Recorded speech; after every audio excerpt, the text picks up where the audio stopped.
that what you guys were talking about? Because I'm messing with but I was just scared when I got home. What? I ain't putting on the mask on. I'm not either. I'm probably resistant to the coronavirus. There's no way I'm gonna get it. Too mean. Huh? Too mean. I am, yeah. I'm type O positive. They say that has a natural resistance to it. So negative. I did hear that. Yeah. I heard that too. Is it? I mean, You're less inclined. the thing that really gets me is that how are you gonna get a resistance to this kind of exposed to it? But I'm gonna bang the gavel if you guys are all right with that. We were talking to get in here. I saw him. Yeah, Tommy. I'll give him a second. I think he had to freshen up. I think he wanted to comb his hair. So do you want any of that Wagyu? I sell it. Oh, do you? How much are you gonna get? All I get. Need to find somebody to buy half of it, Okay. but, Yeah, we're definitely interested. I've never had it. it's far better than I raise Angus, but I got some Wagyus. Wagyu is so much better than the Angus. Very marbled, that's for sure. And it's just got a better flavor to it. I mean, not to be trashing Angus. All right. I'm going to call this special called meeting of the Bedford County Board of Supervisors to order this meeting on April 6, 2020. And before we get started, I'll just ask, in light of everything that we're facing countrywide, but even within our community, if anyone has any remarks or would like to offer up words of encouragement or prayer, I'll be willing to entertain them.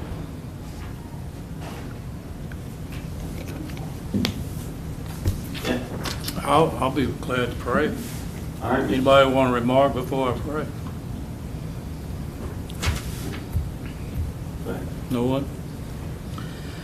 Dear Lord, we come before you with thanksgiving, thanking you, Lord, that you do care about us. And Lord, the times we're living in, we know they're trying, they're scary.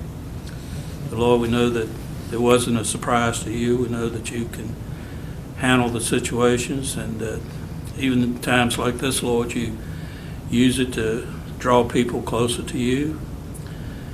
But we do pray for people out there that we might not even know about that are up against it, Lord, really having a hard time, even with maybe food or getting out or whatever the problems might be. Just pray that you would put other people in their path, that they could help them or they would call in for help. Lord, we just pray that we would soon see the light at the end of the tunnel on this virus thing, and that we could get back to a normal way of life and back to work and seeing people out and about. And Lord, we just pray that you would work in the lives of all those that are sick, that you would just, if it be your will, that you would heal them, and that, Lord, that most people are getting over it. We just thank you for that. And Lord, again, we pray for this meeting tonight. We pray that whatever we do, we pray that it brings glory to your name, for it's in Jesus' name we pray. Amen. Amen.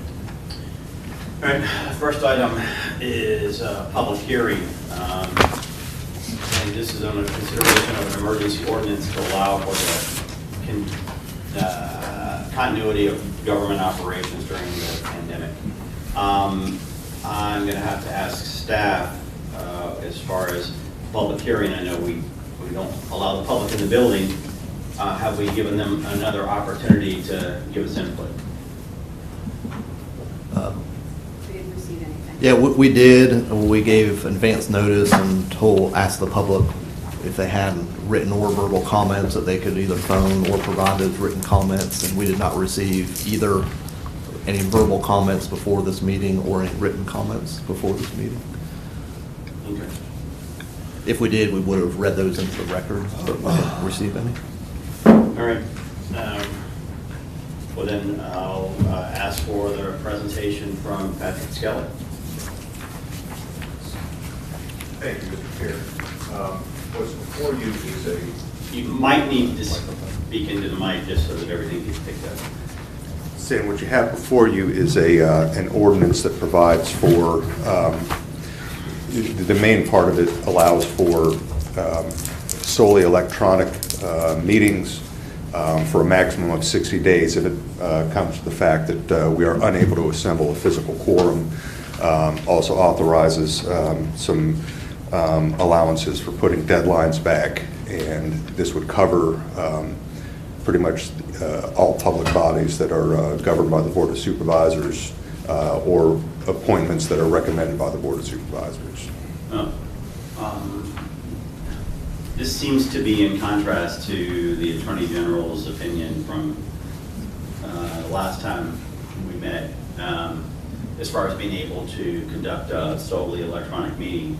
I understood that the only time that could be done is if it was specifically related to COVID-19, but any other county business was not allowed to be done that way. Has something changed? It's the consensus of the local government attorneys of Virginia that this is acceptable with the declaration of disaster and emergency, that it can be done for other purposes, but that's why it's limited to the 60 days. But again, this is in contrast to the Attorney General. Well, the Attorney General's opinion isn't law, it's an opinion. Okay. Okay. And I think it's worthwhile noting that it just gives the option. So if the board does not want to do a fully virtual meeting, then we don't have to. It's just an option. So for example, I know I've spoke with a couple of our staff members who have other board-appointed committees and authorities, and they may want to do that fully virtual meeting. A good example is later this week we have a broadband citizen advisory committee, and with the members of that committee and so forth, it lends itself well to do a virtual meeting for that particular committee meeting. But still, it's all optional based on the different committees and authorities and so forth. Okay, so that's, that covers section 2. What about the remaining sections? And if you forgive me one second, Mr. Chair, we're pulling it up on my computer and having some issues.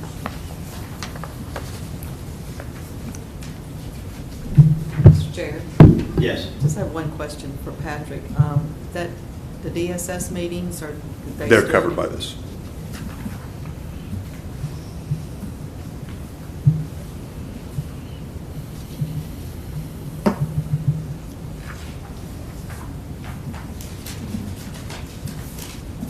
All right, Mr. Chair, you were talking about section, That, what you just discussed was section 2, but there's some remaining sections, section 3, 4, and 5. Section 5 is suspension of deadlines, timeframes, and procedures. Section 3 is public buildings, facilities, real property, and events. This is basically restricting the access of the public to county-owned buildings, facilities, and real property as is reasonably necessary to ensure the health, safety, and welfare of the public or county staff. And that's done by the Director of Emergency Management. Yes. By the way, who's the Director of Emergency Management? it's Chief Jones.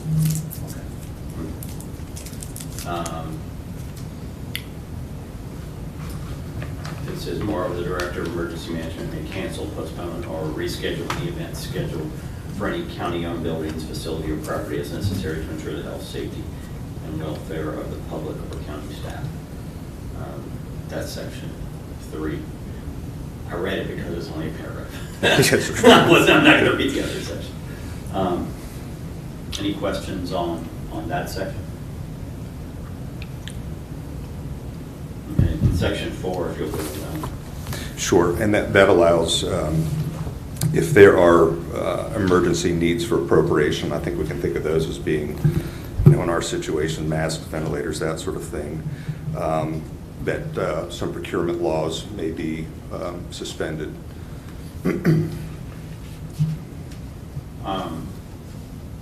Let's see, I guess my question on that is, what's the oversight? Like, do we get a report of that at the next And I'm thinking as a meeting? Or, you know, I'm just looking for accountability. Sure, and I knew that question would come up, Mr. Sharp, and I think probably what would be advisable is if there's something that is pressing to that regard, given that we are in this emergency situation, electronic communication, that perhaps almost a in-time notification to you all of the need and the action taken would be given. Yeah, and I guess I'd have a greater comfort level if you know, Robert oftentimes will, you know, either call or, you know, send out an email or what have you, and if he can get, you know, response back from, say, 4 members, then that should be sufficient to move forward, and then we can take formal action at the next meeting. I think if what you're asking for is consensus first, ratification at the next meeting, I think we could definitely make that our protocol. That's what I'd feel comfortable with. Certainly. Explain it. In other words, at least 4 members of the board would sign Okay. off, not in a formal action that's taken at a meeting, but at least informally through either voice communication or email communication, to some extent, so that you know you have a quorum of the board, and then formal action will be taken at the next formal meeting. Are you interpreting a consensus as being 4 of the 7? That's how I interpret it. Not a majority of the ones contacted, but 4 of the 7. Yes. Right. Not a majority of the ones contacted or ones that responded. And of course, all should be contacted. Yes, sir. Yeah, you don't stop at 4 just because you get 4. You know, we all. But if you can't get a hold of, you know, if you can't get in touch with, say, 3 of them, and you got a 3-to-1, that's not a consensus. No, you need 4. Well, That's. I mean, that has never been a problem before, unless we're all in the hospital or something. I don't anticipate that being a problem, and I just feel more comfortable with, you know, to have some accountability. So we're talking in regard, like the thing that stood out to me was in section 4B, where it says entering into contracts and buying equipment and doing all that stuff. That's what you're talking about, right? Yeah, just, you know, hey, this is what we need to do. We just need, you know, to go ahead and do it. Sure, go ahead, we'll take formal action at the next meeting. Yeah, I'm good with that. I'm in agreement. So I'm not sure the wording of that, Bridget, and you can, I guess, work out the details of the wording, but I think you understand the spirit of what we're looking for here is a consensus from the board in email or verbal communication, and then we'll take a formal action at the next available meeting. Yes, sir. If you might, and really that's just for actions and purchases and contracts that are outside of our normal procurement policy Yeah, and scope absolutely, and all because that I think type of there's thing. certain limits Exactly, already. because there's still an awful lot of leeway that we can do within our existing policies. This is just anything that's outside of that, which Yeah. luckily, knock on wood, we really haven't had any of that from a purchasing side quite yet. And I don't anticipate that. I think that limit's pretty. It's like, yeah, it's I like was thinking it's like $50,000. $50,000. Yeah. So it's a pretty significant Yeah. figure. So. I would feel hesitant if we were doing, I would be one to talk to the board if we were doing something in an emergency manner over $50,000, Yes. irregardless of this, so. Yes. Mr. Chair? Yes. Should we have that for the entire section 4, not just section 4D? I think the board needs to be, I think it needs to apply to all. A, B, and Actually, C. yeah. Now that you say that, yeah. I mean, because, yeah, I would tend to agree. We can add a subsection D that specifies that. I think would be easy enough to do. Okay. All right. Then, Any other discussion? All right, then I'll entertain a motion from the board. Well, actually, I guess formally I have to open up the public hearing. This is a public hearing.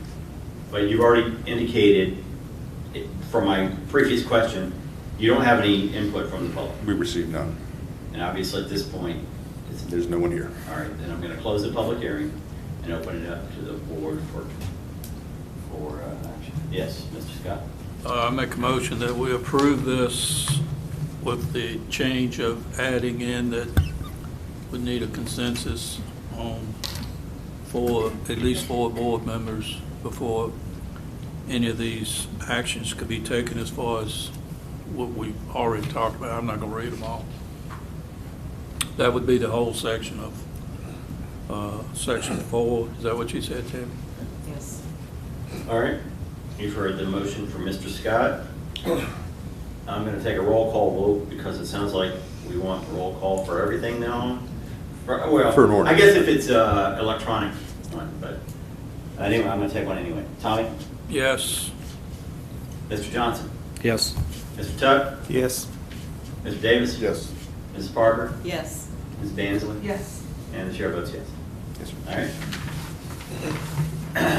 Next, we have an action item, consideration of a resolution authorizing the adoption of procedures for electronic public meetings and public hearings to ensure the continuity of government during the COVID-19 pandemic disaster.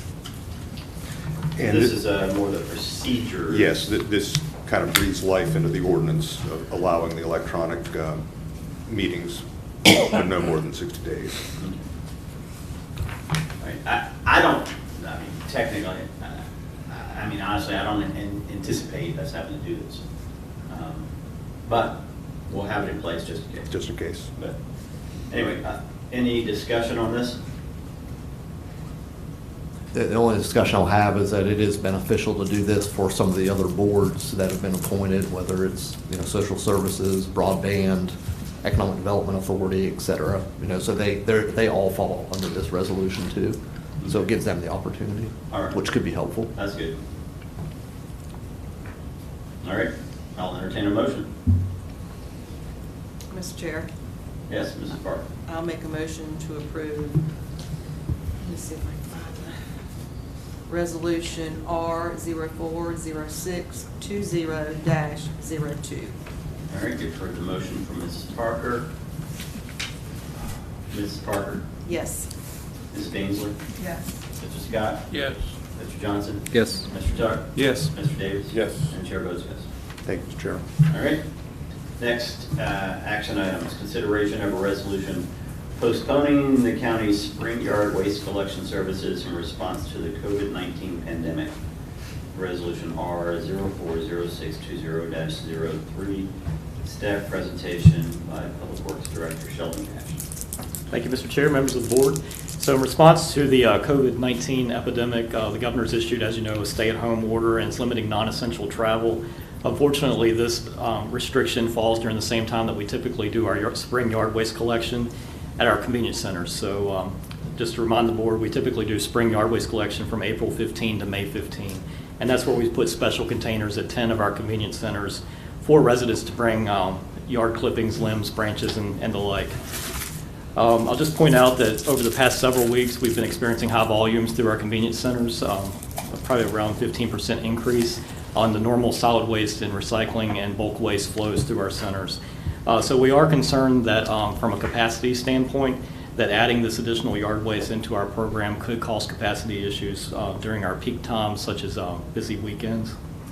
Many localities across the state are postponing non-essential services in the solid waste world, such as yard waste and bulk waste. I know Page County, I believe, has closed their convenience centers. Pennsylvania County is closing theirs on Sundays, I understand. So we just need some direction from the board as to whether or not you're okay with us postponing the spring yard waste collection until a date when things settle back down again. Problem is you can't delay the spring. Right? Mr. Chairman? Yes. Now, Well, sure, go ahead.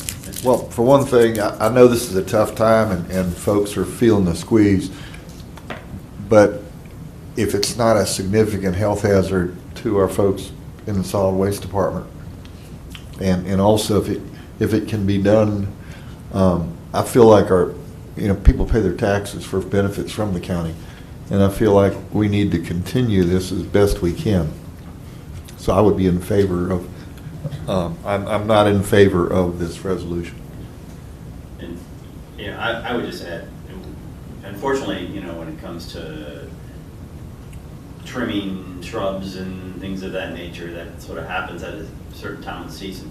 And I suspect we're going to get more yard waste, not less, because more people are home. They have more time, and quite frankly, they're a little stir crazy.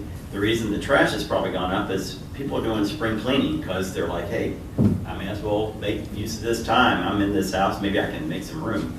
And then they want to get out of the house, and so what do?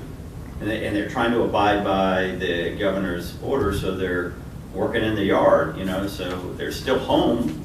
I mean, in order to be able to mow, I had to pick up all the sticks, right? What? It's either that or dull my blades, That's why my blade's so dull. Or take out a window, So I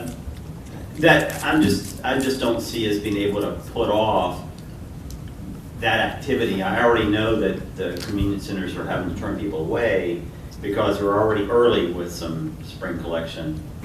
And I was one of those at one time, did it about a week and a half early, and carried all the stuff around in my van, filled up for about a week and a half, and it smelled pretty bad after a week and a half because of the decaying vegetation, and I had tons of spiders. So I called it the Spider-Mobile.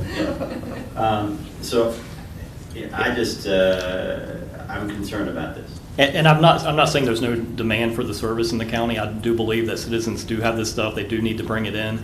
What I'm concerned about from the solid waste level is the capacity within our centers. So our centers are already running at peak capacity now. Adding another 186 poles is what we did last year. Last spring, we had 186 dumpsters pulled from our convenience centers of yard waste. I'm concerned that adding that additional burden to our staff and to our drivers could create capacity issues in the system. So that's my biggest concern from the staff side. So it doesn't have anything to do with the coronavirus? It's mostly the capacity in the system. So I'm concerned that additional 186 poles in our system could create capacity issues.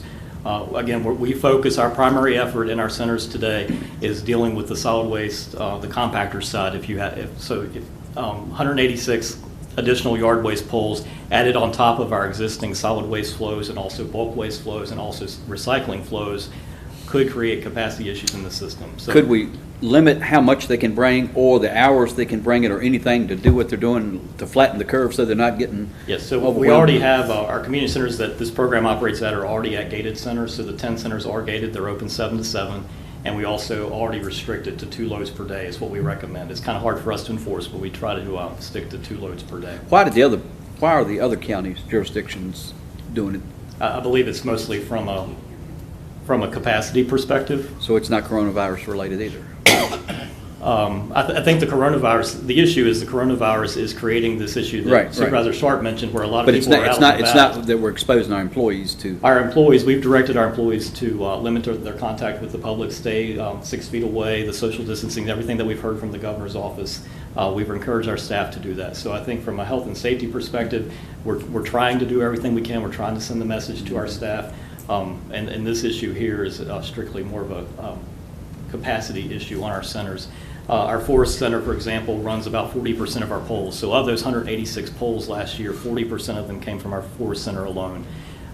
That Forest Center can run a couple hundred cars per hour. That's per hour, a couple hundred cars per hour through that center. And adding that yard waste program to the center could create capacity issues, particularly on Sunday afternoons. Are they able to still go to the landfill even if this wasn't going on? Yeah, so the landfill still runs their regular program, 1,000 pounds free per month per household. So residents of the county can still haul to the landfill during the normal operating hours of the landfill. I mean, it's I would just say, the fact that the volume is so high tells you that the demand is there, right? And that's what the citizens are looking for. I spoke to one of the collection center attendants this weekend, and I was told, for them, the ones ones work in the center, it's really not any significant burden. I mean, other than, a few people getting upset when they get turned away when the bin gets full, They gotta make the call to say, hey, can you come make this pull? Do we do all the pulls in-house, or is that? They're contracted pulls. So in a normal time of year, we don't typically have Sunday pulls in our system, as an example. During spring, we always run Sunday pulls in our system to keep up with capacity. So we are running Sunday pulls right now with contract drivers. And so, if others are, I guess, cutting back, then that just gives us more drivers to be able to run our pulls. I'm very reluctant to cut back that service. In fact, I think if we did this, there could be some unintended consequences where people, they're gonna work on in their yard, and then they're gonna have this debris that's either contributing to a fire hazard, and from what I understand, we already have that because it's so dry. But in addition, if they're illegally dumping it somewhere, or they're sticking it in bags and putting it in the compactors, then that's not an ideal situation either. So the cost related to the unintended consequences, I think, far exceed any savings we might incur here. So I don't think there's a good financial reason to not do it, and inconvenience to the citizens would be too great. So I've said enough, but I'm going to oppose it. And again, from the staff's perspective, our priority, with the board's blessing, our priority would still be on the solid waste compactors, the bulk waste containers, and recycling containers, and we'll try our best to keep up with the yard waste container if that's what the board wants us to do. Yeah, they still need to get pulled. I mean, if those things sit there for a couple of days, trust me, I'm going to hear about it, right? I just think, from our perspective, we would prefer to keep our solid waste moving rather than the limbs, branches, and clippings. That's one of those things that we can try our best to keep up with, but when priorities come into play on a busy day, we're going to prioritize our loads with the solid waste and bulk waste and recycling. I understand, but what I'm hearing is, and maybe I'm wrong, but what I'm hearing is those bins with the brush might just sit there for a while, and then in essence we canceled it anyway, even though we didn't tell them to cancel it. I can tell you right now, I'm not going to be happy if that's the case. So I understand we've got to prioritize it, but we still have to move those things, because I'm just telling you, in my area, most people live where they don't have some wooded area where they can just put it. Now, when I mulch my leaves, I put it behind my shed, right? But when I pick up a bunch of sticks and all the forsythia trimmings and all the other branches and stuff, we end up loading that up and taking it to the brush collection. So that's a service that I can assure you that people are expecting, and if we don't make those pulls and in essence cancel it that way, that's not going to be good either. And I may have misspoke. It's not that we would intentionally not pick anything up. I have to do, if we had drivers get sick, for example, or if there's some other issue in the system, then we would have an issue where we would have to forego some of those. On a Sunday afternoon, our focus might be more on getting the compactors emptied so we can haul the 10 tons of waste down the road versus the limbs and branches and clippings. But as long as we don't have any disruptions in our system, we would still keep our containers moving as best as we possibly could. Mr. Chair. Yeah, well, I was just going to say, is there any reason why we can't get some of these other drivers that aren't pulling for other localities? So we're very fortunate in Bedford County that we have, Republic Services is our contractor. They have a Lynchburg location. They also have a Roanoke location. So we can pull drivers from two different sides to service the county. In anticipation of this, perhaps it might be wise, if it's possible, just to send out a community message letting folks know there may be some delays due to the fact that folks are, as you said, folks are home and they're working more in their yards. But being outside is healthy, so that's a good thing. Okay. All right, well, I'll entertain a motion. Well, any other questions for staff? I guess, you said it's 10 sites that we run? Yeah, 10 sites that we operate the yard waste program at, and Would then there be- 40% is forced. I was going to say, if there are more critical sites, perhaps that's where they need to be Yes, sir. first. Because that's why I asked. We always went to the landfill. It's not a big deal. It's 15 minutes more. Go to the landfill. But is the landfill open? The last time we met, Said it was. we all, I didn't vote for it, voted to close it, so you couldn't go to where you normally dumped it, you had to go down a dirt road. So our yard waste program operates in a separate facility of the Okay. landfill, so that program isn't really changing. That's the same area that's always been an unloading area at the facility. So it's still running the normal hours, still the same old program at the landfill that we've always had. I'll just point out the Forest was our busiest site with 71 polls last year. Our Boonesboro site was number 2 with 20 polls, and it gradually goes down from there. So Forest and Boonesboro are our areas that have the biggest flow of yard waste through our centers. Because most of us pull it to our woods. It's the areas that don't have the woods to pull it. Okay. Also, Mr. Chair, it seems like if it's Forest and Boonesboro, then it's, those folks are the furthest away from the landfill. So it's more, I mean, you have to take that into consideration too. They're a lot further from the landfill, so. Yeah, and for example, we don't provide that service at our Falling Creek Center, for example, because it is so close to the landfill. So we strategically have the bins kind of placed around the county based upon the regional type approach. Mr. Chair, Yes. I make a motion, we continue with the spring yard collection. All right, so I think what you're doing is making a motion to deny this resolution. Well, if we continue, I'd be denying it. Well, since we have this resolution, I think we have to address this particular resolution. All right, I make a motion, we deny this resolution. All right, you've heard the motion from Mr. Scott to deny the resolution. Any other discussion? All right, I'll take a roll call vote. Mr. Scott? Yes. Mrs. Bansley? Yes. Mrs. Park? Yes. Mr. Johnson? Yes. Mr. Tuck? No. Mr. Johnson? I mean, Mr. Davis. Yes. And chair votes yes. Thank you. All right.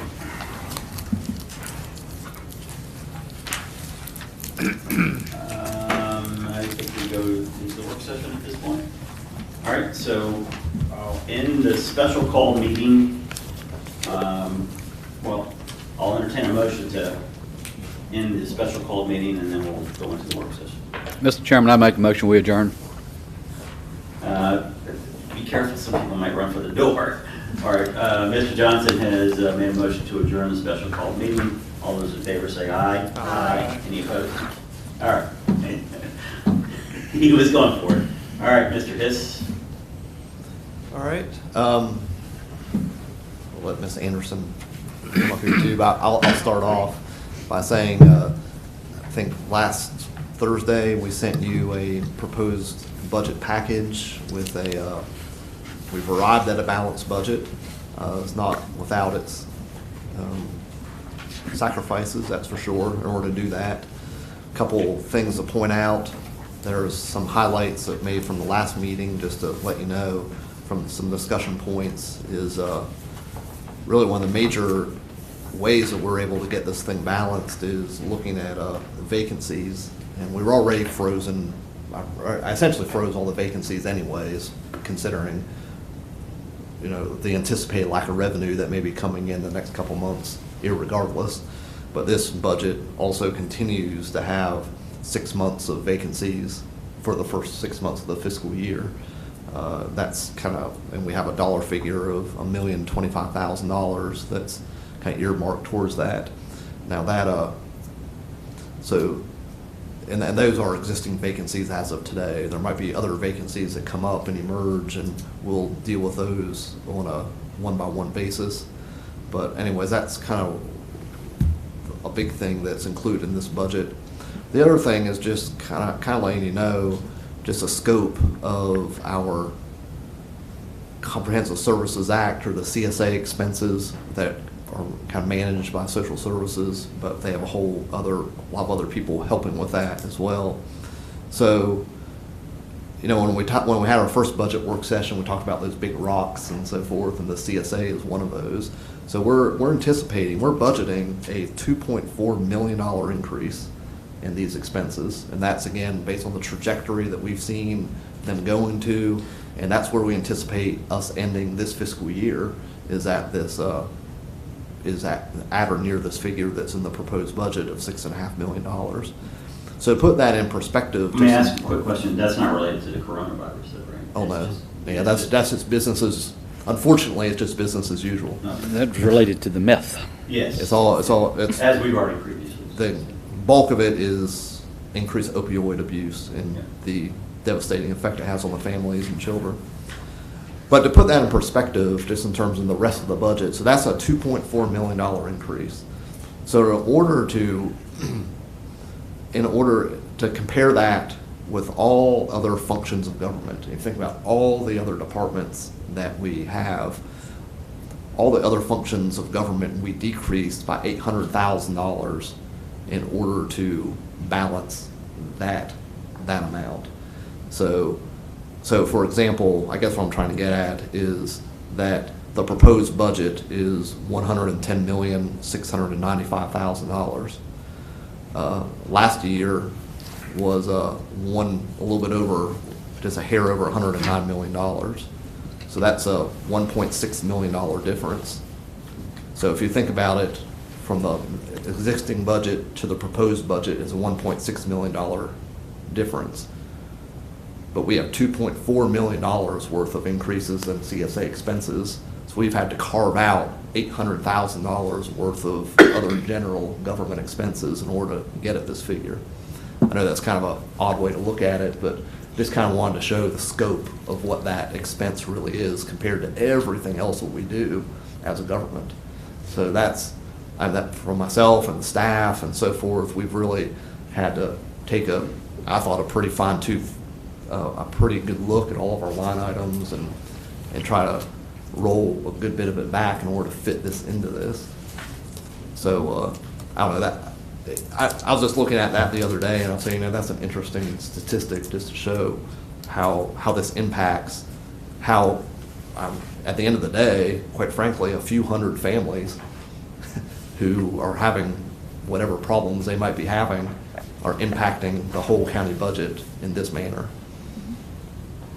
And that's kind of a stark reality as to how this thing works, quite frankly. Yeah, when you think about it, if there was some way we could just get people to stop. And obviously, there's plenty of efforts out there. But So I know that if there was some way to get them to stop, Yeah. imagine what more we could do as a community for our citizens, or how much we could give back to our citizens. Unfortunately, that's not reality. And that was one of the things in our staff budget meetings when we were working on this, and Ashley's heard me say this a couple times, I think she's probably tired of it, but that, I had philosophically, I had a real hard problem with, and I'm using the word a few hundred families, I'm not exactly sure what that number is, 400, 500, 600 families, whatever it might be. I thought it was philosophically, we were building the budget, I thought it was wrong to allow those expenses and those families to impact the services that the rest of the other 79,500 citizens enjoy in our community. I mean, like we just discussed about the solid waste and the yard waste drop-off. So roughly 1,000 people, or 79,000 are paying for the 1,000. Well, and that's just the increase. I mean, there's always a certain population that has a base amount. I'm talking about like the increased number of families that are involved in this process. Let's just pick a number. I mean, it's less than 1,000. So let's just say 600-700 families. Yeah, I mean, to have them impact the services that the rest of the citizens, the other 79,000 citizens, pay taxes for and enjoy to a certain degree, quote unquote, enjoy the services that are provided. I just felt that was, I thought it was important for us to preserve the services that we're providing to the other, 79,000 citizens in this community. So that's kind of where we came from.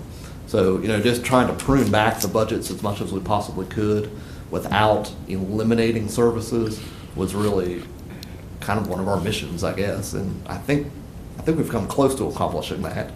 I mean, in a lot of ways, the proposed budget looks a lot like last year's budget. I mean, the CIP is very similar to last year's budget, the capital improvement program, that is, and a number of other expenses. The departments did a very good job, and the constitutional officers of proposing responsible budgets. So that's kind of where we are, honestly. I mean, we have it balanced. Unfortunately, I don't love that it's balanced on the back of a vacancy savings, but that's kind of where we are right now. And this discussion, just to let you know, I probably should have led with this. I want to have a two-part discussion this evening. I wanted to kind of concentrate on the general fund first, the document that we provided to you. And then there is another aspect that we've been working on over the last couple days about the solid waste fund that I wanted to talk about too once we finished with the general fund part. So.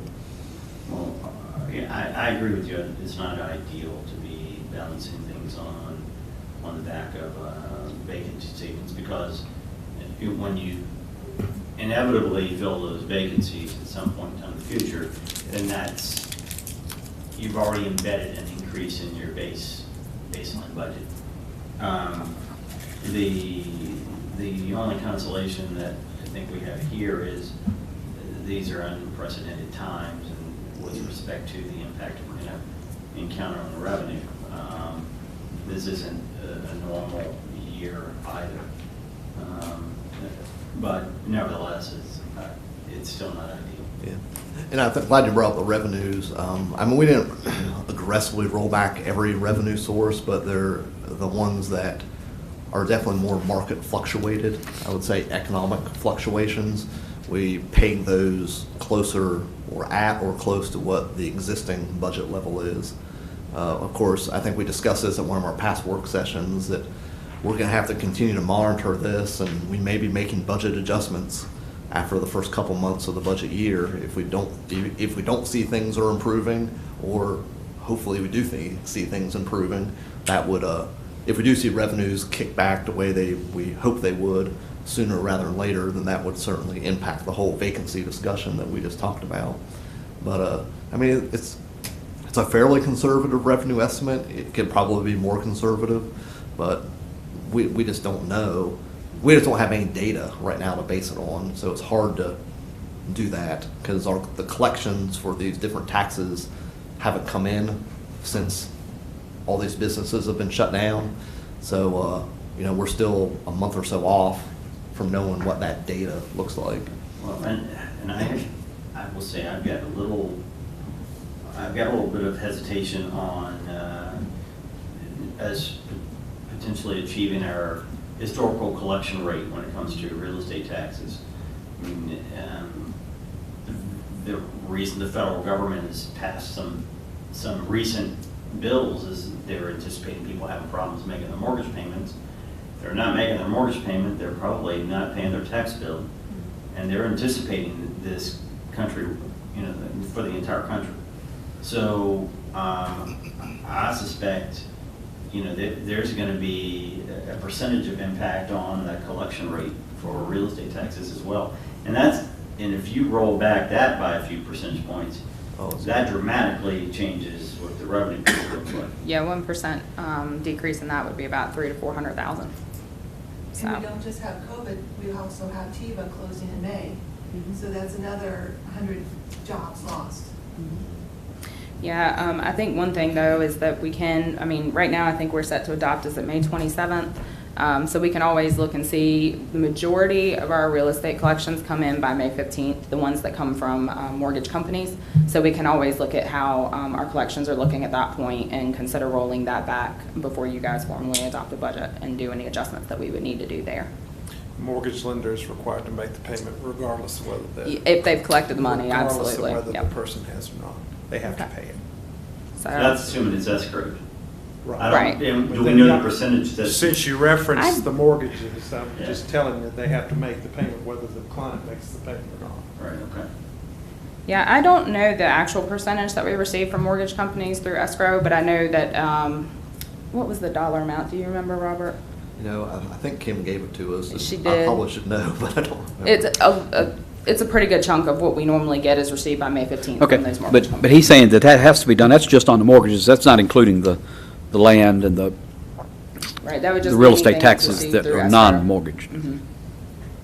But it's a good chunk. I can't say a percentage. I would have to get together with. Well, I think Kim we're and just see if she asking for had a trouble if we're percentage. going in high knowing that it's going to be lower, or if we feel like it's going to be lower. I don't think we're setting ourselves up for, You know, and it may be, and that's why I said we can certainly look at it after we kind of get to that May 15th marker, since we know that we have a good percentage of collections by that rate, or by that time. We can look at it then and see where we're sitting as compared to Right. prior years. I'm just hesitant to make any changes now without seeing some data, because we just don't know the level of impact. Okay. And, you know, maybe it's not as great as we think on that front, but maybe it's worse. You know, it's just really hard to know without having data and without having precedent for this. all right, right. Mr. Chair, I wondered if the governor's unfunded mandates, have there been any movement on that? Have they talked about delaying those a year or anything? At this time, I've not heard anything about them delaying either minimum wage or they still have the 15 and 20% increases to the base salaries for the DSS employees in there that are mandated. So as far as I've seen, they have not ratcheted any of that back. You know, a lot of it, they've put language in that it's contingent upon them making their revenue estimates. And so I think that's why they've left it in there, because they do have that language in there that it is contingent. So I think a lot of the things that we're seeing that are more on the optional side, like the 2% increase for state-supported employees, I don't think those things will go through, which is why you'll see we've taken that out anyways, knowing that it was optional, but I'm not anticipating those to go through, but they are currently still in the proposed budget for the governor. Yeah, the only thing that I've heard, and this is hearsay so far, I mean, if it's different, people are keeping it pretty close to their chest so far, is that during the veto session, I think it's April 22nd or thereabouts, that they may end up having to review and have some sort of level of budget discussions, but that's just hearsay at this point. I don't know what that means. But yeah, you've seen, I think the board has seen, the state anticipates, is it $1 billion revenue shortfall? Which is, I don't know how you balance a budget when you anticipate $1 billion and then you don't have it. But I know the federal government's, of course, going to, you know, I was on a conference call earlier this week, or earlier this week, this week's Monday, last week, that, you know, Virginia's going to receive a substantial amount of money from the federal government. All the states are through that big stimulus package that was sent. But I don't know what strings are attached to that stimulus. I use quote stimulus money loosely. But I'm not sure what strings are attached to that or what the state can use. They're really almost block grants to the state, from my understanding. So they can utilize that kind of how they want to. I mean, so I don't know what that's going to mean. I don't know what it's going to mean for localities. I don't know what it's going to mean for the state budget. I just don't, I have no idea. We'll probably learn more in a couple weeks. Hence, I think it was good that we did push off the adoption of this budget till the end of May. So there still can be some changes as we learn some more over the next few weeks. Yeah, now, I know the treasurer, if she's more concerned about the tax rate, you know, more so than, you know, the specifics of the budget. And, you know, the budget adoption we've already pushed off. We haven't had much discussion on the tax rate. I don't anticipate there's any appetite for raising the tax rate. And I just think at this point, I mean, I don't think it's necessarily premature that that we might consider going ahead and advertising, keeping the tax rate the same for next year. Go ahead and get that part done and have that public hearing. Just because we don't, unless somebody thinks otherwise, and I'm not trying to hijack that process, but you know, in this economic environment, I'm certainly not in favor of increasing it, and we're already anticipating a pretty significant hit, so I'm not sure we can necessarily decrease it. So I think we got to go with status quo on the tax rate. Unless somebody thinks otherwise. So the way we have it scheduled, and then you can debate amongst yourselves, the way we have it scheduled would be to to have the tax rate adopted at the April 27th Board of Supervisors meeting. So that's, and that, the treasurer would have liked to have it adopted sooner, but that, she'll work within those parameters, but that's where we have it scheduled right now. So April 27th meeting, we would have two things. We would adopt the tax rates, and then we'd also have a budget public hearing on April 27th, or the two items that are at that board meeting. But we do have to advertise prior to that. So we would advertise for the budget. We don't need to advertise for the tax rate. If we're going to keep the tax rate exactly the same, then we don't need to do that. If the tax rate remains the same, you do not have to advertise. That's correct. If we change anything, for example, where we had talked about designating rental boats at Smith Mountain Lake under business machinery and tools, does that need to be advertised? I think that might be a change in the ordinance, so I think it would. Yeah. Say that part again. The discussion that we had regarding rental boats, where we've been taxing the personal property, having those taxed under the business machinery and tools. For rental boats. Business equipment. Business Yeah, equipment, yeah. I mean, that's a reasonable classification, so. But we would have to advertise for that. Do we know what the anticipated, is it, I'm assuming that's gonna be a loss in revenue? From this previous year, yes, but it's up from 10 years. Because we had not been taxing those rental boats previously. Yeah, it's been a unanticipated windfall. Yeah. I do think the commissioner had a little bit of concern with that, just from our software perspective, in making the change in the current software, because it is not currently supported. So if we do make any changes and it crashes, we're in a world of trouble. So I think she, and again, I can't put words in her mouth, but just from conversations that I've had with her, I do think she would prefer if maybe that was put off until the new system was in. But that's just based off conversations with her. Now, I would want to caution, because it is a very old system, so. I understand that, but. Right. We hit these people after 10 years of not paying it, and I know that was our error, Mm-hmm. and we need to make it right. Okay.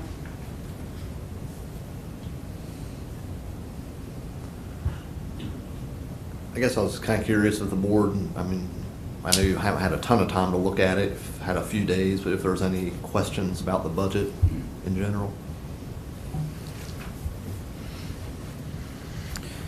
Anyone? Well, I'm pretty struck by the cuts you were able to make, and pretty impressed that you were able to balance this without any more bleeding than you did, and I appreciate all the work that you guys did put into it. And as I understand it, part of it's being balanced with fund balance as well. So the amount that's proposed to come from fund balance is actually related to, I believe it was CIP. CIP. Yeah. Was what? CIP, proposed use for CIP. So that is not part of the balancing mechanism. That was already built in before we were trying to balance. We are actually balancing with the vacancy savings, and then by cutting out, well, a couple things. Let me just go over the highlights. This might help. The big changes from last week is one thing that I did go ahead and build into the budget based off of your conversations. I can certainly take it out if you would like for me to, was the position of the family services specialist that's being partially paid for by the schools, and then another 30% of that is also being covered by federal. So I took from our conversations that you all were sort of in favor of that, so I went ahead and built it in. I can take it out if necessary, but the local cost of that was only about $25,000. And it was worth almost $100,000, right? It was worth about $65,000. Okay. The other change, positive change that did come down from the governor's proposed budget is that the two family services positions that were proposed by the state were originally going to be 15.5% local. They have proposed to go ahead and cover that at 100% for fiscal year 21, but then beginning fiscal year 22, it would become 15.5% local, which was about $20,000. And for both positions, it was $20,000 total. The other change is that the early voting, I believe Robert sent out an email that we had some misunderstandings on our end about the proposals that Barbara had sent us in terms of the dollar amounts and what they equated to. So instead of taking the 45 days of early voting from 78 to 18, we actually had to take it back to 60. And what that does, and Barbara, correct me if I'm wrong, what that does is it allows for one satellite site that is designated completely as the only absentee voting site. If we didn't do that, then it would actually be $78,000 because they would need the satellite site plus additional staff in the registrar's office. And that is the cost, whether that satellite site is the registrar's office or another office, because they still have to add the check-in stations and various other items that they need at one site. So that was taken back to $60,000, and then we also have the vacancy savings at 6 months, which is a little over $1 million. Some other items that we took out were the reserve for the transient occupancy tax and the reserve for the school debt service savings. So in talking with you all again last time, I kind of took the consensus you were okay with removing those. Other items that were in the discussion area that have been eliminated for purposes of balancing the budget are the DSS compression adjustment of 1.5%. That was a state proposed item, but it was optional. So that has been taken out. 2% bonuses that were proposed by the state that would have covered DSS and constitutional officers and their employees. Again, that was optional, so that has been taken out. And then half of the discretionary revenue going to the schools has also been taken out in order to help balance the budget. A couple of options. But we do have the increase of the 500,000. Correct. A couple of options if you wanted to add some or any of that back would be if we wanted to put it back in at the 267,154, which is the remainder of their half after the 500,000, then we could decrease the contingency fund to balance that, but that would take our contingency fund down to right around 400,000. Because we're starting with about 500,000 in the budget right now for contingency. Another option would be with all of these changes and the vacancy savings, it actually put us about 160,000 to the good, which I added to the contingency fund. So we could take that 167.98 and give that to the schools, and then our contingency fund would be 500,000 and the budget would still be balanced. So those are just options. I guess, I'll just weigh in, and I don't feel super strong one way or the other on this, but I guess we have some time as far as what we're going to do. I can see it from my perspective. It might be dependent on what the state chooses to do, because previously the state was going to be given quite a bit of additional monies to the school system. And if that's the case, then I certainly don't think we need to increase the operating local dollars as well, since we're already doing the 500,000 to CIP. However, if that state money goes away due to budget cuts, then I'm probably willing to entertain those other local dollars. But I am one that thinks that whatever we can have in the contingency fund this year, because I think so many of these numbers are in flux, probably the bigger that contingency fund is, the better off we're all going to be. Because we certainly don't want to come back next year and start having to make some drastic cuts because we've over anticipated revenues and we've learned that it's going to be worse than we thought. So I certainly don't anticipate that to be the case, and I trust that you're doing your best because you don't want to deal with that either. But one of our best insurances that we don't find ourselves in a very difficult spot is that contingency fund. Right, and so if we leave everything as is, that 160,000, like I said, was added to contingency, so that puts contingency at 660,000 for fiscal year 21 as currently budgeted.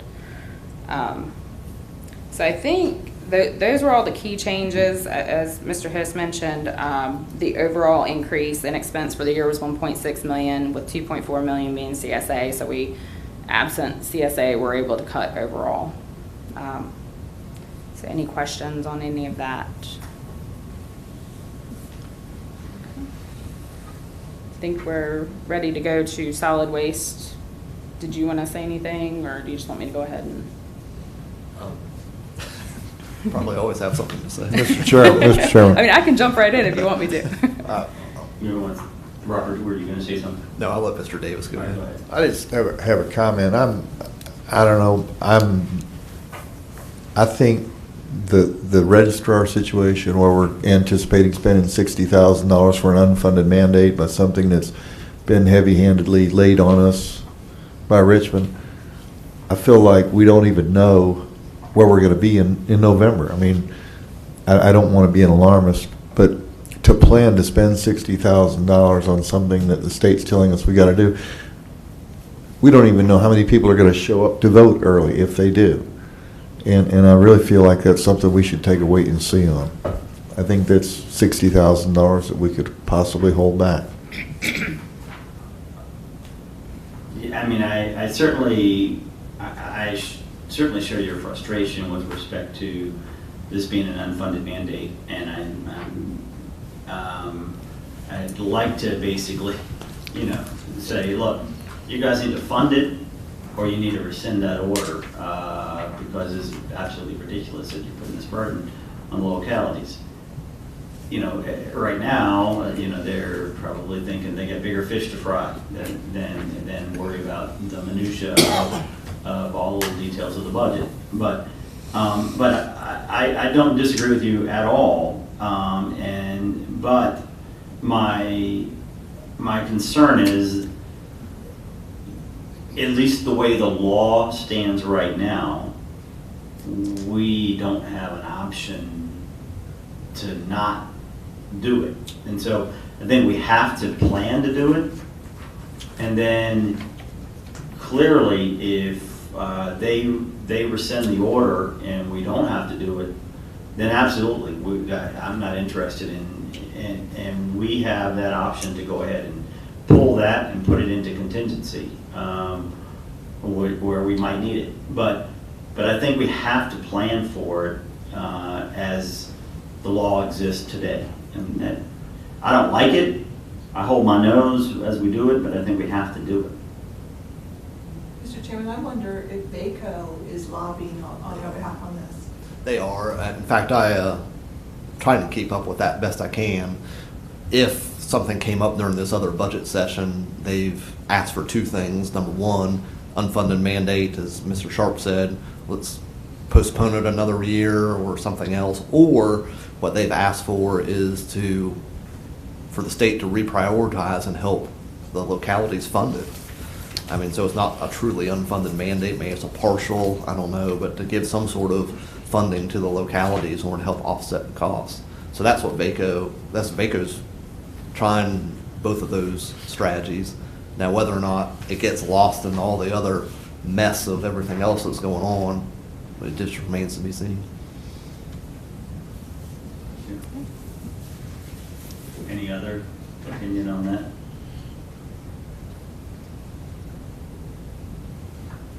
All right, so we're ready to go on to solid waste. Do they have that handout? I'm not sure if Bridget already gave it to them or not. I don't have them, so I'm assuming she did. Do you have a handout that at the top, one should say Fund 55, solid waste summary, and the other should say options to balance solid waste budget? It's on page 153 in your packet. Well, no, this is something new. Oh, Should be something then we separate. don't have it. All righty. Bridget, can you hear me? The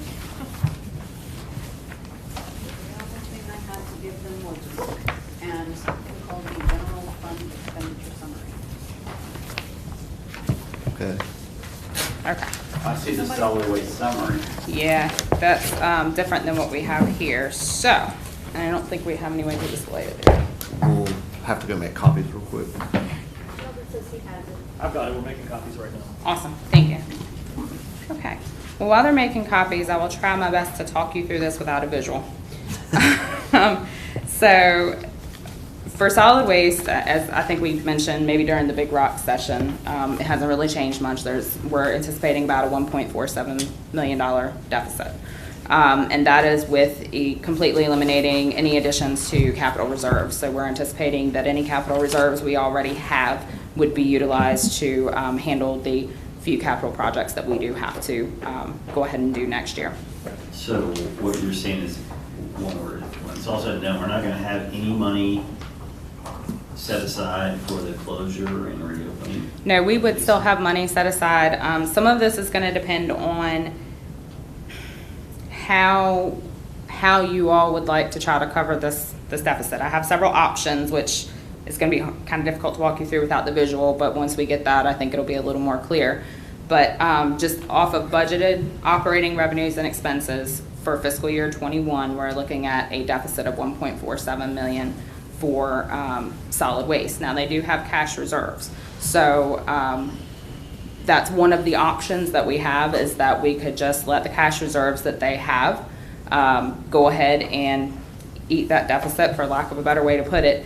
And that's option 6 on the sheet that you will get here in a few minutes. But what that does do is that eats pretty far into the capital reserves that they have available. It doesn't completely eliminate what we have set aside for the closure fund, but it does cut into it. Right now we have set aside $3.1 million. That would take capital reserves and cash down to about $2.7 million. This is again assuming that all revenues and expenditures come in as budgeted, which we all know there's room for fluctuation there, and then it's also dependent on projections for the remainder of this year holding true to how things look now, because obviously if we have higher expenditures or lower revenues than what we're projecting for the remainder of the year, then that will further reduce the cash balance and reserves available at the beginning of next fiscal year. So that is one option, though, is to just let their cash balance handle the deficit. Another option is to take the $500,000 that we're currently proposing to do for solid waste reserve on the general fund side, and instead of putting it into reserve, go ahead and transfer it to solid waste to help use to offset, and then take the remaining balance of $970,000 roughly of the deficit from their current cash reserves. And that is the option that I would recommend if the board was in favor of doing debt service to do the landfill closure down the road. Because at that point, you know, you don't necessarily need the entire reserves that we have available. If we're talking about doing debt service, then we can eat into that a little bit and reduce the hit to the general fund, but yet still remain a comfortable enough reserve for any unexpected expenditures or capital improvements down the road for solid waste. Another option that utilizes a combination of general fund and solid waste money is to take the $500,000 that we currently have set aside for the reserve this year, as well as the remaining balance of what is already set aside. Now, mind you, when I say remaining balance, it was $3 million. We have already authorized this year $136,500 for transfer station. That was done in July or August, I believe, of this year. And then we just approved the $2.2 million for the complete transfer station improvement. So the balance that we have remaining is $649,144. So that would make it $1.15 million from general fund to solid waste, and then the remaining balance of $321,000 would come from the solid waste cash reserves. So those are all options that would minimize the impact to the general or to the solid waste cash and capital reserves, but it would completely eliminate, as of next fiscal year, completely eliminate any reserves that we had set aside for solid waste in the general fund. So again, just an option. On the other spectrum, we have complete use of general fund money, which would fully preserve any cash balance and capital reserves that we have on the solid waste side. All three of the options that utilize strictly general fund money, the biggest difference between them is what bucket of money do we take it out of. We can take the entire $1.47 million out of the general fund balance, being the balance that we say we have available to appropriate for unexpected expenditures, CIP, those kinds of things, the $19.5 million or whatever it is, I can't remember right now off the top of my head. The other option would be to take, again, the $500,000 that we're planning to set aside for reserve, transfer that as well as 970,000 out of our available for appropriation pot. Or the final option would be to take the remaining balance of the current reserve, the 649,000, the 500,000 that we're planning to put into reserve for this year, transfer both of those over, and then take the remaining 321,000 from the available for appropriation. I will say that it's gonna be helpful if I have Yeah, something in front of me. I know. I was just And I getting think, ready to say, Bridget, is would that you what you have repeat now? this? But Sorry about that. I Yeah, no, no, thought no, Bridget was no, printing it. that's She fine. probably thought I was printing it. there's, Yeah.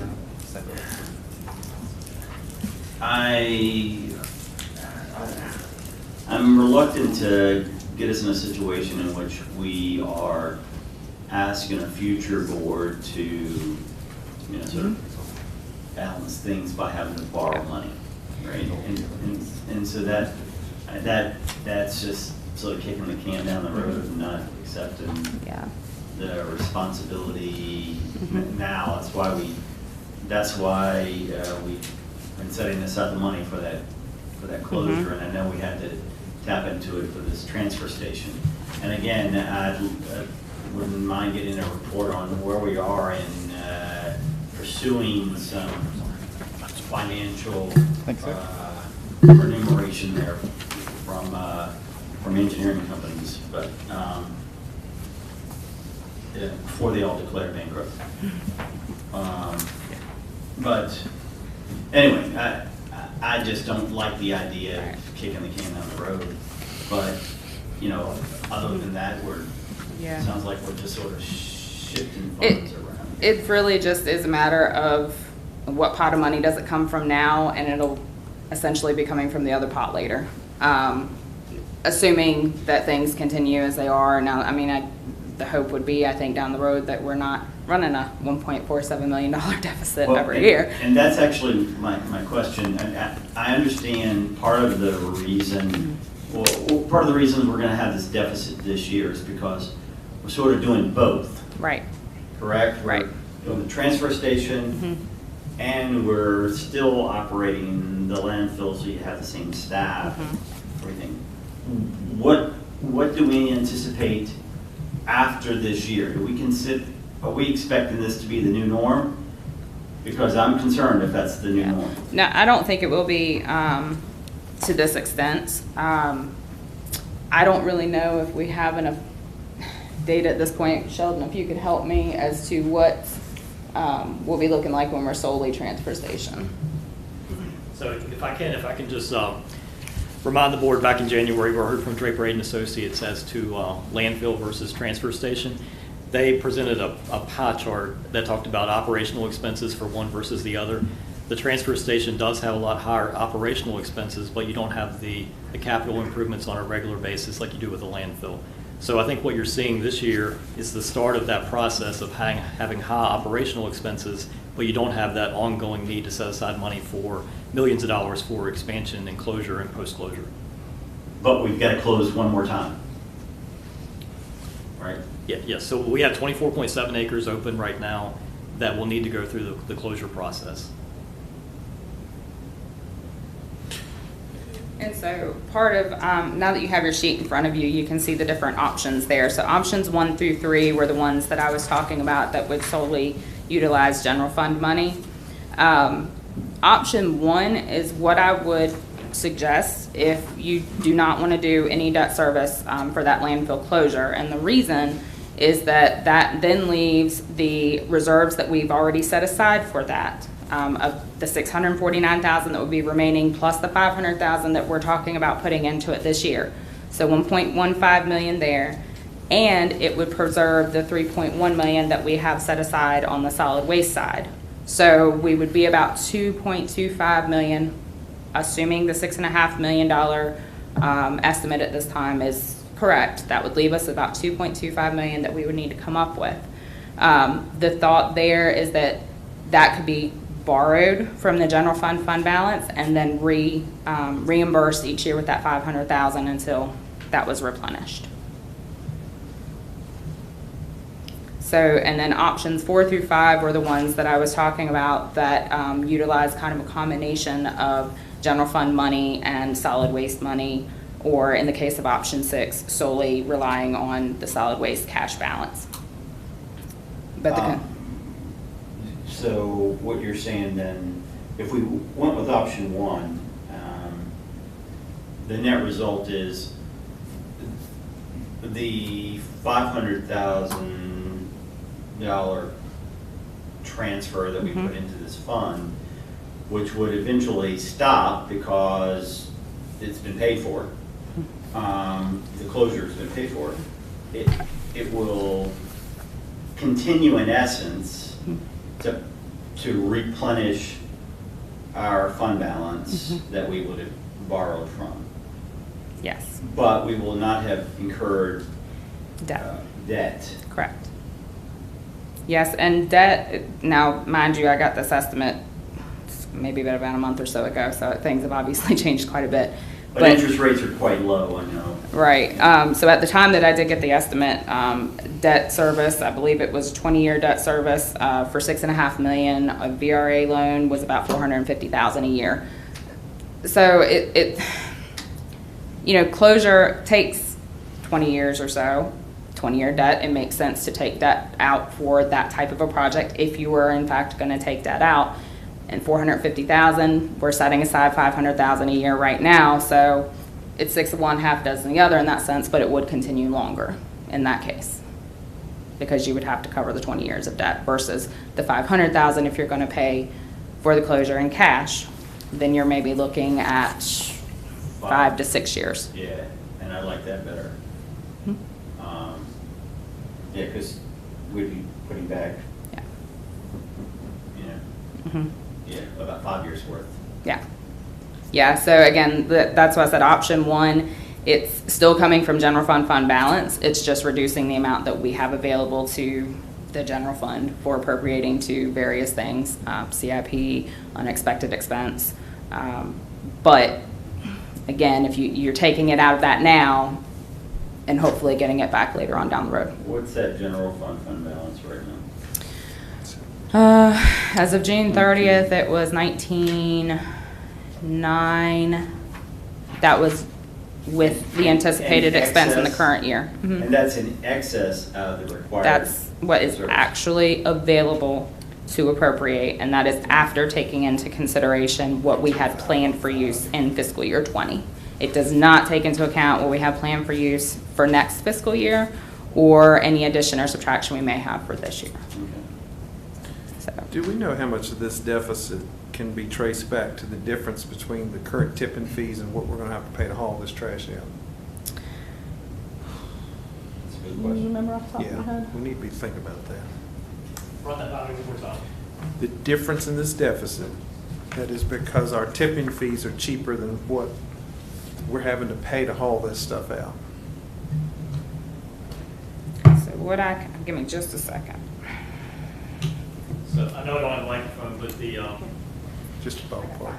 we actually, your projections changed the revenue from $41 per ton tipping fee to $51 per ton for 7 months of the fiscal year. Correct. So that deficit already includes taking the commercial tipping fee from $41 to $51 per ton for 7 months of the fiscal year. Okay. So that they cover their own freight. Yes. So, our cost would be $48 per ton, hauling plus disposal, and then we had recommended doing $51 per ton, so there's a little bit to cover staffing costs, scale house, wear and tear on the building, and fuel for the loader. So that probably doesn't cover everything that we need to cover with that $3 difference, but it does come up with something. Well, I'm glad to hear we're adjusting. We need to we need to adopt a resolution to increase that tipping fee, right? That's right. I think we'd make that into the budget adoption whenever we do that. Well, I mean, it'd be part of that. It'd be spelled out as part of that. All right. I guess if we're looking for consensus on that, I would go with option 1 myself and pay ourselves back over time. Yeah. That's, yeah. What? Well, that's 3 of us. Anybody else? I just have a question about the fund balance. Explain that the sheet that you gave us, Mhm. it's been, I don't know when we got this one. Balance forward on fund balance is 19,515,000 and some change. And we're Which- already proposing to take out 1.7 from that. Mhm. So that lowers it to 17,821,000.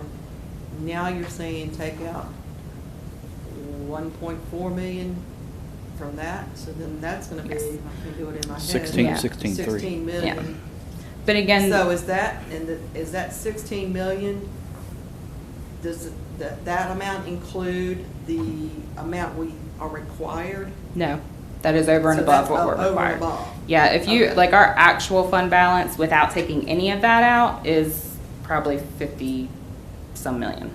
By the time I take out what we're required to take out, plus what we have set aside for reserves and different things that you all have committed funds to, that's where we arrive at the 19 million. That's that- uncommitted. Okay. Right. I just wanted, because I thought we were getting Yeah. close No. here.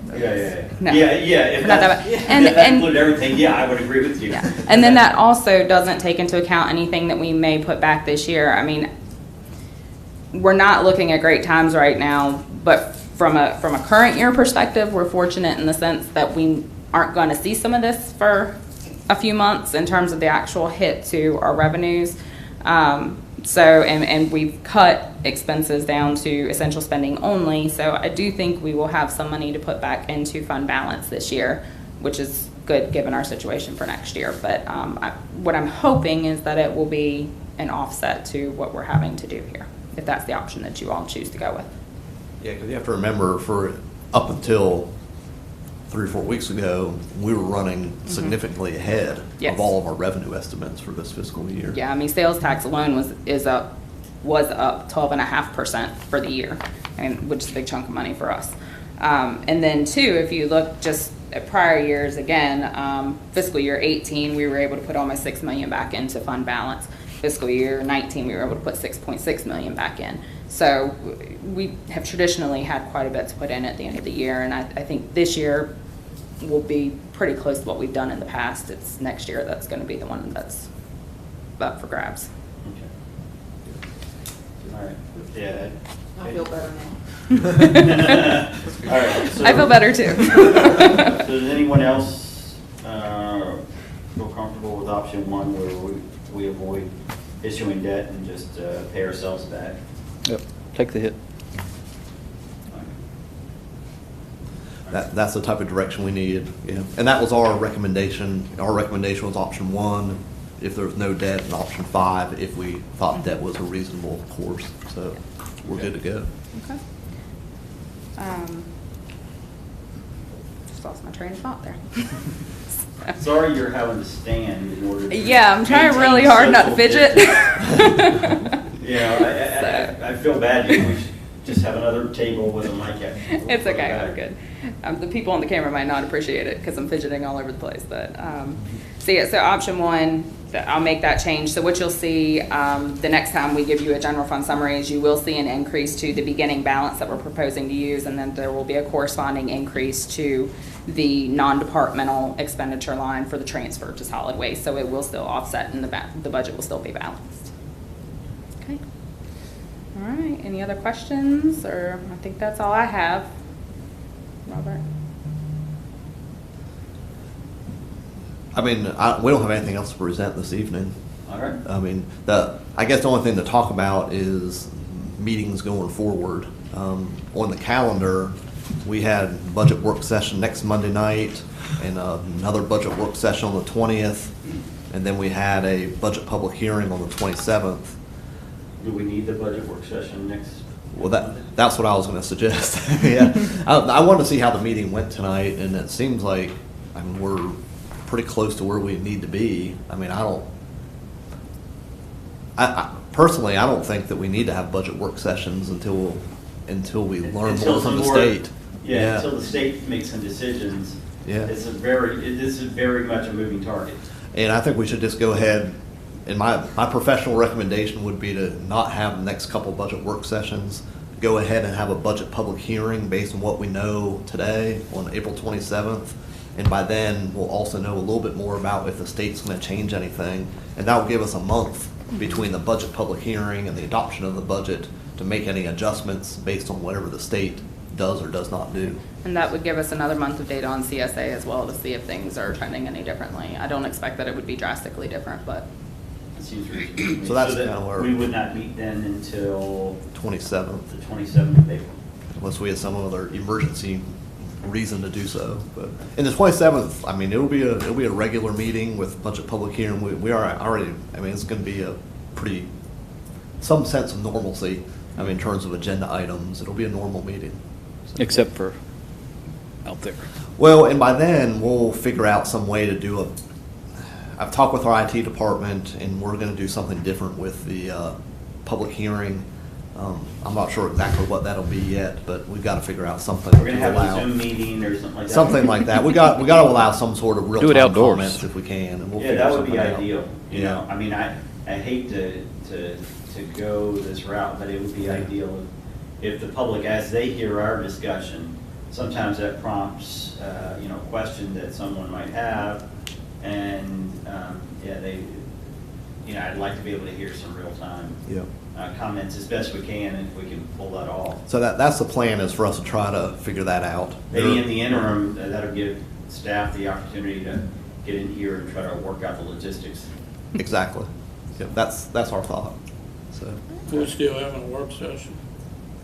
not on, 27th, I mean. we didn't have a work session scheduled on the 27th. But We I just, meant, I thought maybe if we were canceling those two, are we gonna have one on the 27th? What he's saying is, in that, if we're getting rid of the others, should we have one in case, well, should we maybe at least leave that option open in the event that something does drastically change between now and then that you need to make us aware of? We could do that at a work session on that date. But Good. we don't have to have it scheduled until, you know, like, A week it's ahead. not scheduled right now to have a work session, but yeah. you know, if we need one that day, you know, let's just have it on that day. Yeah, and we'll decide that, 5 or 6 days before then, and notice it accordingly and what it needs to be about. But I agree, I think we should hold off on designating that until we know we have to do it. So, So do we need anything on this advertisement, this change to the boat rate? Does that need to be done prior to? I will have to get with Patrick and the Commissioner of Revenue, and we'll have to discuss what that looks like. But we'll get back with you ASAP. Because I don't want to miss a day. No, I agree. And we may not have to, well, we'll talk. We'll talk and we'll get back with everybody as to what that means. And when we have to do it, and we may not have to do it until the budget's adopted or when the taxes are due, but we'll talk about it. We'll let you know. Mr. Chair, Yes. make a motion to adjourn. Mr. Scott has made a motion to adjourn. Any other discussion? I have a comment. Go ahead. I find it ironic that this hand sanitizer sitting before me is made in China.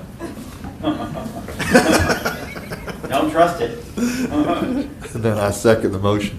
All right. All those in favor say aye. Aye. Any opposed? All right, we're adjourned. Thank you. Here's welcome by the Chinese hand sanitizer. It didn't taste that bad.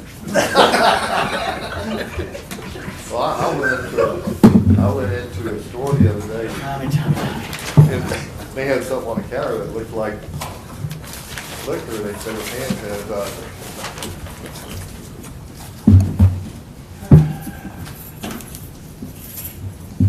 You missing any cows? Okay, you're We're gonna do that. They sure taste good. I'll take yours if you leave. Training room, that room we were in earlier, we'll do the personnel committee over there. All right. Yeah, everybody wants to buy some can now. Hey, I know. I'm sorry you had to stand to do that meeting Larry, tonight. Oh, it's okay. He's been coming around a long time. We but might I couldn't have finish a exercise So I took today. one Well, camera I mean, off my house. still, it's a long enough meeting On a that 2x4 and strapped it to a dog with a tree. And the guy, he come the night before, and I said, I'm gonna get him. So I filled the bird feeder back up again, and he, Is that what he was talking? I couldn't tell what he was batting on, but he's trying to get you. and he watched